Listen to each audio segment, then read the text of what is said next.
Hello dear student, welcome to my YouTube channel. तो आज हम लोग देखने वाले हैं जेक बोर्ड क्लास 10th का हम लोग गणित विषय के 30 ऑब्जेक्टिव वायरल क्वेश्चन को देखेंगे। जी हाँ दोस्तों, अगर आप आज 10वीं की परीक्षा देने जा रहे हैं वो भी गणित विषय के लिए, तो ये वीडियो आपके लिए है, क्योंकि इसमें हम लोग जो भी प्रश्नों को देखने वाले हैं वो एग्जाम की दृष्टि से अति महत्वपूर्ण है। तो चलिए स्टार्ट करते हैं, पहला नंबर प्रश्न की ओर बढ़ते हैं। उससे पहले बता दें, देखिए आप अगर हमारे यूट्यूब चैनल पर नए हैं तो महाकाल के नाम पे बिल्कुल आप लोग दबा के शेयर कीजिए और चैनल को सब्सक्राइब कीजिए, ताकि जब भी साइंस का और हिंदी का जो कैंसिल पेपर था उसका वीडियो आए सबसे पहले आप तक पहुंचे। तो चलिए स्टार्ट करते हैं, पहला नंबर प्रश्न की ओर बढ़ते हैं। बिल्कुल सभी प्रश्नों को आपको ध्यान से देखना है, एक भी प्रश्न आपको छोड़ना नहीं है। देखिए 1 से 30 तक जो है आपको बहुविकल्प पे प्रश्न पूछा जाएगा और प्रत्येक प्रश्न में आपको 1 अंक मिलेगा। बिल्कुल सभी प्रश्नों को आपको ध्यान से देखना है, एक भी प्रश्न आपको छोड़ना नहीं है। चलिए पहला नंबर प्रश्न की ओर बढ़ते हैं। पहला नंबर प्रश्न में कहा है निम्नलिखित में से कौन सा आवाज संख्या है। तो देखिए उत्तर आपको ही देना है। बिल्कुल आपका ऑप्शन नंबर ए है आपका 27, बी है 35, ऑप्शन नंबर सी है आपका 13, ऑप्शन नंबर डी है 56। तो इसका जो सही उत्तर होगा वो हो जाएगा ऑप्शन नंबर सी हो जाएगा। 13 जो है वो किसी से नहीं कटेगा, एक और अपने आप के अलावा किसी से नहीं कटेगा, तो ऑप्शन नंबर सी जो है इसका बिल्कुल सही उत्तर हो जाएगा। चलिए आगे बढ़ते हम लोग दूसरा नंबर प्रश्न की ओर। और बिल्कुल आपने 30 प्रश्न में से कितना प्रश्न का उत्तर दिया है ये भी कमेंट पर जरूर बताइएगा। चलिए दूसरा नंबर प्रश्न की ओर बढ़ते हैं। कड़ा है यदि दो संख्याओं का गुणनफल है वो है 15,870 एवं उनका मौसो जो है 23 है, तो उनका लॉसो होगा।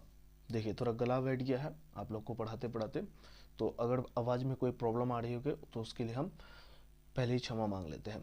तो देखिए गुणनफल जो है आपका दो संख्याओं का कितना दिया गया, 15,870 दिया गया और मौसो जो है वो 23 है, तो लोसो क्या होगा। तो दो संख्याओं का गुणनफल बटे क्या होता है, मौसो होता है लोसो बराबर। तो अगर इसको कटा लीजिएगा तो आ जाएगा आपका, इसका जो सही उत्तर आएगा वो 690 आएगा। ऑप्शन नंबर ए जो है इसका बिल्कुल सही उत्तर आएगा। और जिसका जिसका आ गया है बिल्कुल आप लोग एग्जाम में गर्दा मचाने वाले हैं। चलिए तीसरा नंबर प्रश्न की ओर बढ़ते हैं। तीसरा नंबर प्रश्न में कहा है निम्नलिखित में किसका दशमलव जो है दशमलव प्रसार शांत होगा। निम्नलिखित में किसका जो है दशमलव प्रसार शांत है। तो याद रखिएगा जिसका भी गुणनखंड करने पर 2 और 5 आए, 2 और 5 आए, उसका जो दशमलव प्रसार रहेगा वो शांत रहेगा। कैसा रहेगा, शांत रहेगा। तो ऑप्शन नंबर डी जो है इसका बिल्कुल सही उत्तर हो जाएगा। 80 का अगर आप गुणनखंड कीजिएगा, 80 का अगर गुणनखंड कीजिएगा 2 40 आएगा, फिर उसके बाद 20 आएगा, उसके बाद फिर से दीजिएगा तो 10 आएगा, और फिर दीजिएगा तो 5 आएगा। तो 2 और 5 आया, इसके अलावा कोई नहीं आया, तो इसका जो गुणनखंड प्रसार है वो शांत रहेगा। तो ऑप्शन नंबर डी जो है इसका बिल्कुल सही उत्तर हो जाएगा। चलिए आगे बढ़ते हम लोग 4 नंबर प्रश्न की ओर। 4 नंबर प्रश्न में कड़ा है y बराबर पी एक्स का ग्राफ दिया गया है और बहुपद पी एक्स का शून्य की संख्या है। तो देख लीजिए एक्स पे कितना बढ़ गया है, 1 2 3 बढ़ गया है, तो इसका सही उत्तर होगा ऑप्शन नंबर डी जो है इसका बिल्कुल सही उत्तर हो जाएगा 4 का। चलिए आगे बढ़ते हम लोग 5 नंबर प्रश्न की ओर बढ़ते हैं। बिल्कुल सभी प्रश्नों को आपको ध्यान से देखना है और चैनल को बिल्कुल सब्सक्राइब कर लीजिए। अभी तक अगर आपने सब्सक्राइब नहीं किया है तो चैनल को बिल्कुल सब्सक्राइब करके रखिए, ताकि जब भी वीडियो आए साइंस का बिल्कुल आपको सबसे पहले पहुंचे और आप एग्जाम में बिल्कुल फोड़ के आए। चलिए 5 नंबर प्रश्न की ओर बढ़ते हैं। 5 नंबर प्रश्न में कहा है द्विघाती बहुपद y² प्लस 16y प्लस 55 के शून्यक होगा। तो इसका आप एक बार ये कर लीजिएगा, हल कर लीजिएगा। तो इसका जो सही उत्तर आएगा वो आ जाएगा आपका ऑप्शन नंबर 5 का जो सही उत्तर होगा वो दोनों ऋणात्मक आएगा। इसको एक बार हल करके देख लीजिएगा, दोनों ऋणात्मक आएगा। ऑप्शन नंबर ए जो है इसका बिल्कुल सही उत्तर है। चलिए आगे बढ़ते हम लोग 6 नंबर प्रश्न की ओर। 6 नंबर प्रश्न में कहा है रेखिक समीकरण युग्म 2x प्लस 3y बराबर 5 एवं 4x प्लस 6y बराबर 15 के कितने हल होंगे। तो सबसे पहले चेक कर लीजिए a1/a2 is equal to b1/b2 है कि नहीं है। सबसे पहले देख लीजिए, तो a1 आपका 2 है और नीचे 4, उसके बाद b1 क्या है 3 है, नीचे b2 क्या है 6 है, तो कट के 1 1/2 1/2 a1/a2 इज इक्वल हो गया। अब देखना है b1/b2 is equal to c1/c2 होता है या नहीं। तो c1/c2 चेक करने के लिए अब हम लोग को c में जाना होगा ना। c में क्या है 15 है, उधर 5 है, 5/15 1/3 आ जाएगा। तो नहीं हुआ, नॉट इक्वल टू हो गया। तो इसका जो होगा a1/a2 is equal to b1/b2 but not equal to c1/c2। तो इसका जो सही उत्तर होगा वो हो जाएगा, कोई हल नहीं होगा। ऑप्शन नंबर डी जो है इसका बिल्कुल सही उत्तर हो जाएगा। चलिए आगे बढ़ते हम लोग 7 नंबर प्रश्न की ओर बढ़ते हैं। 7 नंबर प्रश्न में कड़ा है, यहाँ देखिए ग्राफ्स दिया गया है, उसमें पी एक्स के शून्य की संख्या पूछ रहा है। तो कितना बार यहाँ पे देख लीजिए एक बार, कितना बार एक्स एक्स पर काटा है बिंदु को, एक बार दो बार, तो 2 हो जाएगा। ऑप्शन नंबर सी जो है इसका बिल्कुल सही उत्तर हो जाएगा। चलिए आगे बढ़ते हम लोग 7 के बाद 8 नंबर प्रश्न की ओर। बिल्कुल सभी प्रश्नों को आपको ध्यान से देखना है, और चैनल को अगर अभी तक सब्सक्राइब नहीं किया तो बिल्कुल चैनल को सब्सक्राइब कर दीजिए। सब्सक्राइब इस कदर कीजिए, बिल्कुल महाकाल के नाम पर दबा के शेयर कीजिए आप लोग और सब्सक्राइब कीजिए। चलिए 8 नंबर प्रश्न की ओर बढ़ते हैं। यदि रेखिक समीकरण की युग्म का संगत तथा संगत है तब उनके द्वारा निरूपित रेखाएं कितनी होगी। यदि रेखीय समीकरण युग्म जो है संगत है तब उनके द्वारा निरूपित रेखाएं होती है, तो इसका जो सही उत्तर होगा वो हो जाएगा ऑप्शन नंबर 8 का जो सही उत्तर होगा वो हो जाएगा ऑप्शन नंबर डी, प्रतिच्छेदी एवं समांती। ऑप्शन नंबर डी जो है इसका बिल्कुल सही उत्तर हो जाएगा। चलिए आगे बढ़ते हम लोग 9 नंबर प्रश्न की ओर बढ़ते हैं। 9 नंबर प्रश्न में कहा है निम्नलिखित में कौन सा द्विघाती समीकरण नहीं है। तो एक बार आप लोग चेक कर लीजिएगा, ऑप्शन से सभी को चेक कर लीजिए आप लोग, इसका भी हल कीजिएगा तो द्विघाती समीकरण में आएगा एक्स स्क्वायर वाला जो है।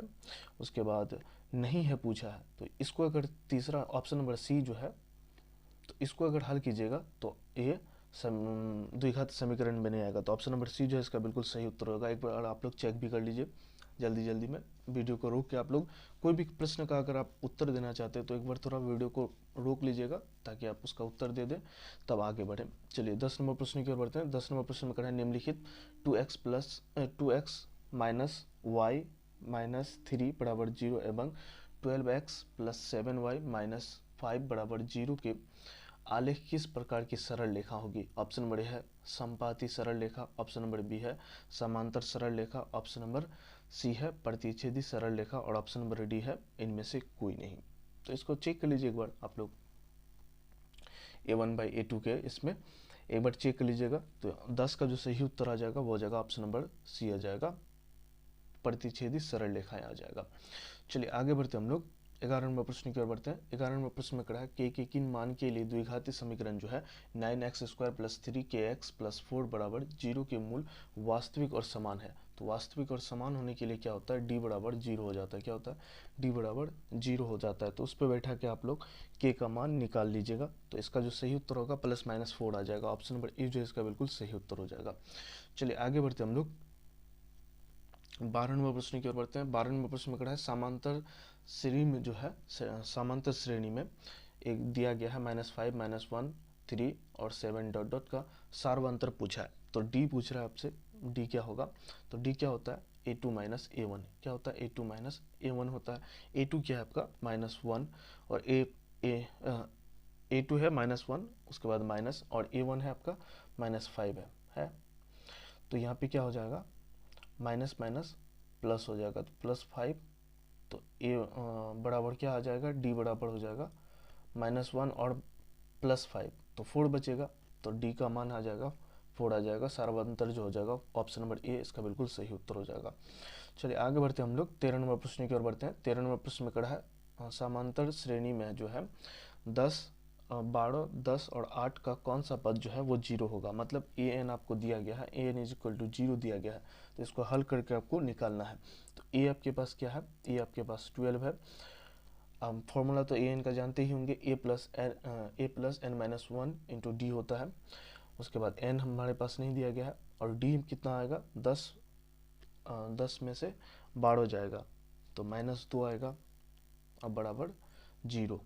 कौन सा पद जो है लास्ट वाला, ए एन बराबर 0 है ना। तो 12 अब प्लस 2n, ओ सॉरी माइनस में ना होगा, माइनस में 2 है, अब प्लस में 2 बराबर 0। तो हो जाएगा 12 minus plus minus minus 2n plus 2 और बराबर 0। तो 14 माइनस 2n बराबर 0। तब उसके बाद -2n बराबर हो जाएगा -14, यहाँ से माइनस माइनस करिए, n बराबर हो जाएगा 14/2, तो कट के आ जाएगा 7 आ जाएगा। तो ऑप्शन नंबर अगर आप देखेंगे ए देखेंगे, ऑप्शन नंबर ए 7वां पद सही उत्तर हो जाएगा। 13 का जो सही उत्तर होगा वो हो जाएगा 7वां पद, ऑप्शन नंबर ए। चलिए आगे बढ़ते हम लोग 14 नंबर प्रश्न की ओर बढ़ते हैं। 14 नंबर प्रश्न में कहा है वाई अक्ष से बिंदु 13,15 की दूरी होगी। तो देखिए x के जगह पे जो भी रहेगा वो y अक्ष से बिंदु का दूरी हो जाएगा। तो 13 जो है वो ऑप्शन नंबर ए पे है, इसका बिल्कुल सही उत्तर हो जाएगा। चलिए अगर पूछता एक्स एक्स पर एक्स एक्स से बिंदु की दूरी होगी तो एक्स वाई के जगह पे, जो जैसे ये एक्स के जगह पे है और ये वाई के जगह पे है, अगर आपसे एक्स के जगह पे पूछता तब हो जाता 15 हो जाता। तो अभी पूछा है वाई के जगह पे, तो एक्स का में जो वैल्यू रहेगा वो आपका दूरी हो जाएगा। तो ऑप्शन नंबर ए जो है इसका बिल्कुल सही उत्तर है। चलिए 15 नंबर प्रश्न की ओर बढ़ते हैं। 15 नंबर प्रश्न में कहा है बिंदु जो है एक बिंदु है 0,-8 और दूसरा बिंदु जो है वो -12,0 को मिलाने वाली रेखाखंड के मध्य बिंदु का निर्देशांक होगा। तो इसको हल कर लीजिएगा। उसको कैसे हल करना है, तो x1 प्लस x2 अब बटे 2 और y1 प्लस y2 बटे 2। x1 में आपका 0 है, अब प्लस में हो गया -12, x2 आपका 12 है बटे 2 हो गया। उसके बाद -8 और प्लस हो गया 0 बटे 2, माइनस हो गया -12 बटे 2 इधर हो गया और -8 बटे 2 इधर हो गया। कट किया जाएगा इधर 4, इधर कट किया जाएगा 6, तो -6, -4। ऑप्शन नंबर देखिए तो ऑप्शन नंबर 20 का बिल्कुल सही उत्तर हो जाएगा। 15 का जो सही उत्तर होगा वो हो जाएगा ऑप्शन नंबर बी हो जाएगा। चलिए आगे बढ़ते हैं हम लोग 16 नंबर प्रश्न की ओर बढ़ते हैं। 16 नंबर प्रश्न में देखिए आपको हम फटाफट बताते रहते हैं। 16 नंबर प्रश्न में कहा है त्रिभुज के तीनों कोनों का योगफल होता है। तो बहुत इजी क्वेश्चन है, 180 होता है। कितना होता है 180। ये देखिए आपका ओरिजिनल क्वेश्चन पेपर नहीं है, आपको हम यहाँ पे बता देते हैं, ये आपका ओरिजिनल क्वेश्चन पेपर नहीं है। इसी तरह का प्रश्न रहेगा बिल्कुल, आपका सिर्फ डाटा चेंज रहेगा। वहाँ पे फाइनल एग्जाम में जो पूछा जाएगा उसमें आपका डाटा चेंज रहेगा, लेकिन क्वेश्चन जो पूछने का तरीका रहेगा बिल्कुल इसी तरह का रहेगा। ये आपका ओरिजिनल क्वेश्चन पेपर नहीं है, यह बात आपको हम क्लियर कर दिए। ये एक प्रकार का मॉडल सेट है। चलिए आगे बढ़ते हैं हम लोग 17 नंबर प्रश्न की ओर। 17 में कहा त्रिभुज ABC में AB बराबर 6√3 सेंटीमीटर, AC बराबर 12 सेंटीमीटर और BC बराबर 6 सेंटीमीटर, तो B कोण B जो है बराबर होगा। तो सबसे पहले चेक कर लीजिएगा AC, हम लोग पढ़े AC स्क्वायर बराबर क्या होता है AB square plus BC square होता है कि नहीं।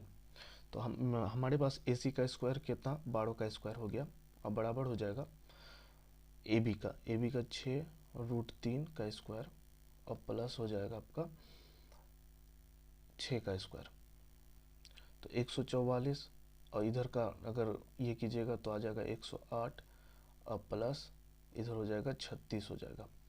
तो 144 बराबर 144, मतलब इसका एक ये पाइथागोरस थ्योरम को ये प्रूफ कर रहा है। तो इसका जो B का मान होगा वो 90 डिग्री होगा। ऑप्शन नंबर B जो है इसका बिल्कुल सही उत्तर हो जाएगा। चलिए आगे बढ़ते हम लोग 18 नंबर प्रश्न की ओर। 18 नंबर प्रश्न में आकृति आपको दिया गया है, इसमें C का मान पूछ रहा है। तो देखिए C का मान जो आएगा 18 नंबर प्रश्न का आपको हम डायरेक्ट उत्तर बता देते हैं। देखिए ऑप्शन नंबर ए आपका 3 सेंटीमीटर, ऑप्शन नंबर बी है आपका 2 सेंटीमीटर, ऑप्शन नंबर सी है 1 सेंटीमीटर और ऑप्शन नंबर डी है 1.5 सेंटीमीटर। तो इसका जो सही उत्तर होगा वो हो जाएगा ऑप्शन नंबर बी 2 सेंटीमीटर। चलिए आगे बढ़ते हम लोग 19 नंबर प्रश्न की ओर बढ़ते हैं। बिल्कुल सभी प्रश्नों को आपको ध्यान से देखना है ताकि आपका एग्जाम बिल्कुल करता जाए। 19 नंबर प्रश्न में कहा है 28 सेंटीमीटर व्यास वाले वृत्त की परिधि क्या होगी। तो देखिए इसको अगर हल कर लीजिएगा तो इसका 19 का जो सही उत्तर होगा, देखिए आपको हम ऑप्शन क्या है 144 है, 88 सेंटीमीटर है, उसके बाद 44 सेंटीमीटर, 88 सेंटीमीटर, 78 सेंटीमीटर और इनमें से कोई नहीं। तो इसका जो हल करके आएगा वो आ जाएगा 88 सेंटीमीटर। ऑप्शन नंबर बी जो है इसका बिल्कुल सही उत्तर हो जाएगा। चलिए आगे बढ़ते हैं हम लोग 20 नंबर प्रश्न की ओर बढ़ते हैं। 20 नंबर प्रश्न में कहा वृत्त की सबसे लंबी जीवा को क्या कहते हैं। वृत्त की जो है सबसे लंबी जीवा को क्या कहते हैं, तो व्यास कहते हैं। तो ऑप्शन नंबर बी जो है इसका बिल्कुल सही उत्तर हो जाएगा। बिल्कुल आपने 30 प्रश्न में से कितना प्रश्न का उत्तर दिया है ये भी आपको कमेंट पर जरूर बताना है। चलिए 21 नंबर प्रश्न की ओर बढ़ते हैं। 21 नंबर प्रश्न में कहा है यदि 2 cos A बराबर 1 हो तो A का मान होगा। तो A का मान जो है 60 डिग्री आएगा। ऑप्शन नंबर इसका जो 21 का जो सही उत्तर होगा वो हो जाएगा ऑप्शन नंबर सी हो जाएगा। चलिए आगे बढ़ते हैं हम लोग 22 नंबर प्रश्न की ओर बढ़ते हैं। बिल्कुल सभी प्रश्नों को ध्यान से देखिए। 22 नंबर में कहा है sec square 10 degree minus cot square 18 degree का मान होगा। तो इसको हल कीजिएगा ना तो 1 आएगा। ऑप्शन नंबर ए जो है इसका बिल्कुल सही उत्तर आएगा। आपको हम इसमें आंसर बता देते हैं। चलिए आगे बढ़ते हैं हम लोग 23 नंबर प्रश्न की ओर बढ़ते हैं। किसी ऊर्ध्वाधर स्तंभ की ऊंचाई एवं उसकी जमीन पर छाया की लंबाई बराबर है तो सूर्य का उन्नयन कोण होगा। तो उन्नयन कोण जो है 45 डिग्री होगा। ये चीज़ आप समझ लीजिए और इसको एक बार हल कर भी कर लीजिएगा। अभी तो जल्दी जल्दी में आपको हम बताते जा रहे हैं इसका आंसर सब। चलिए आगे बढ़ते हैं हम लोग 24वां प्रश्न की ओर। 24वां प्रश्न में कहा कॉस 37 डिग्री बटे sine 53 degree plus cot 34 degree बटे टेन 56 डिग्री। देखिए दोनों में से किसी एक को ना आपको बदल लेना है। अगर आप कॉस को बदलना चाहते हैं तो कॉस को बदल लीजिएगा, अगर आप साइन को बदलना चाहेंगे तो साइन भी, और इसमें से किसी एक को बदल लेना है आपको कोट या टेन में। अगर दोनों को बदल लीजिएगा तो 1 + 1 आएगा और उसको जोड़ करके आपका 2 आ जाएगा। ऑप्शन नंबर सी जो है इसका बिल्कुल सही उत्तर हो जाएगा। चलिए आगे बढ़ते हैं हम लोग 25वां प्रश्न की ओर बढ़ते हैं। 25वां प्रश्न में कहा है दो वृत्त का जो है वृत्तों का क्षेत्रफल का अनुपात जो है 4:25 है, तो उनकी त्रिज्याओं का अनुपात होगा। तो इसको हल कर लीजिएगा। तो देखिए इसका जो सही उत्तर आएगा ऑप्शन नंबर ए क्या है 3:5। ऑप्शन नंबर बी है 5:2। ऑप्शन नंबर सी है 1:5 और ऑप्शन नंबर डी है 2:5। तो देखिए 25 का अगर हल कर लीजिएगा तो इसका जो सही उत्तर आएगा वो हो जाएगा ऑप्शन नंबर डी आ जाएगा 2:5 में आ जाएगा। चलिए आगे बढ़ते हैं हम लोग 26वें प्रश्न की ओर बढ़ते हैं। 26वें प्रश्न में कह रहा है आर त्रिज्या वाले वृत्त में थीटा कोण वाले त्रिज्यखंड के संगत चाप की लंबाई होगी, तो 2πr थीटा बटे 360। ऑप्शन नंबर बी जो है इसका बिल्कुल सही उत्तर हो जाएगा। चलिए आगे बढ़ते हैं हम लोग 27वें प्रश्न की ओर बढ़ते हैं। 27वें प्रश्न में कहा है यदि किसी गोले की त्रिज्या 3 गुनी हो जाती है तो उसका आयतन हो जाएगा। यदि किसी गोले का त्रिज्या जो है 3 गुनी अगर हो जाए तो उसका आयतन जो होगा वो 27 गुना बढ़ जाएगा। तो ऑप्शन नंबर डी जो है इसका बिल्कुल सही उत्तर हो जाएगा। चलिए बढ़ते हम लोग 28वें प्रश्न की ओर बढ़ते हैं। 28वें प्रश्न में कहा है किसी बेलन का व्यास जो है 28 सेंटीमीटर और उसकी ऊंचाई जो है 20 सेंटीमीटर है, तो उसका संपूर्ण पृष्ठ का क्षेत्रफल होगा। तो उसका संपूर्ण पृष्ठ का क्षेत्रफल आप लोग एक बार सब कुछ आप लोग के पास दिया गया है, व्यास दिया गया है, यहाँ से आपका आर निकल जाएगा। उसके बाद ऊंचाई आपका दिया गया है एल दिया गया है, 20 सेंटीमीटर दिया गया है और संपूर्ण पृष्ठ क्षेत्रफल का फॉर्मूला में बैठा के इसको हल कर लीजिएगा। तो 20 का जो आ जाएगा आपका वो आ जाएगा 2992। ऑप्शन नंबर बी जो है इसका बिल्कुल सही उत्तर हो जाएगा। चलिए आगे बढ़ते हम लोग 29वां प्रश्न की ओर बढ़ते हैं। 29वां प्रश्न में कहा है प्रेक्षण दिया गया है 14, 15, 13, 16, 14, उसके बाद 15, 17, 13, 15 में बहुलक होगा। तो देखिए 15 एक बार, 2 बार, 3 बार आया है, ठीक है। 15 3 बार आया है, 14 एक बार, 2 बार, 2 ही बार आया है, 13 कितना बार, 2 ही बार आया है। तो 15 जो हो जाएगा इसका बहुलक हो जाएगा। ऑप्शन नंबर सी जो है इसका बिल्कुल सही उत्तर हो जाएगा। चलिए आगे बढ़ते हैं हम लोग 30 नंबर प्रश्न की ओर बढ़ते हैं। 30 नंबर प्रश्न में कहा है यदि शंकु के वक्रपृष्ठ का क्षेत्रफल जो है वो 880 सेंटीमीटर है। कितना 880 सेंटीमीटर है। त्रिज्या आपको दिया गया है 14 सेंटीमीटर है। इसकी तिर्यक ऊंचाई पूछ रहा है, तो इसका तिर्यक ऊंचाई आप लोग को निकाल लेना है। तो देखिए इसका तिर्यक ऊंचाई ऑप्शन नंबर ए है आपका 10 सेंटीमीटर, ऑप्शन नंबर बी है 20 centimetre, option number C 40 centimetre, option number D है 30 सेंटीमीटर। तो इसको अगर हल कीजिएगा ना तो 20 सेंटीमीटर आएगा। इसको एक बार आप लोग हल कर लीजिएगा। तो ये 30 प्रश्न था जो कि आपको हम करवा दिए हैं। इंपॉर्टेंट प्रश्न था, ये आपका ओरिजिनल क्वेश्चन पेपर नहीं है, इंपॉर्टेंट क्वेश्चन है। यहाँ से आपका क्या होगा, बहुत तो बहुत आपका डाटा चेंज करेगा, लेकिन क्वेश्चन जो पूछेगा बिल्कुल इसी तरह का एग्जाम में पूछा जाएगा। तो बिल्कुल आप लोग निश्चित होकर एग्जाम दीजिए। Best of luck. हम लोग साइंस और हिंदी के लिए भी बढ़िया प्रिपरेशन करेंगे। तब तक आप मैथ का एग्जाम दीजिए। Best of luck. फिर मिलते हैं हम लोग नेक्स्ट वीडियो में। तब तक के लिए इतना ही। जय हिंद।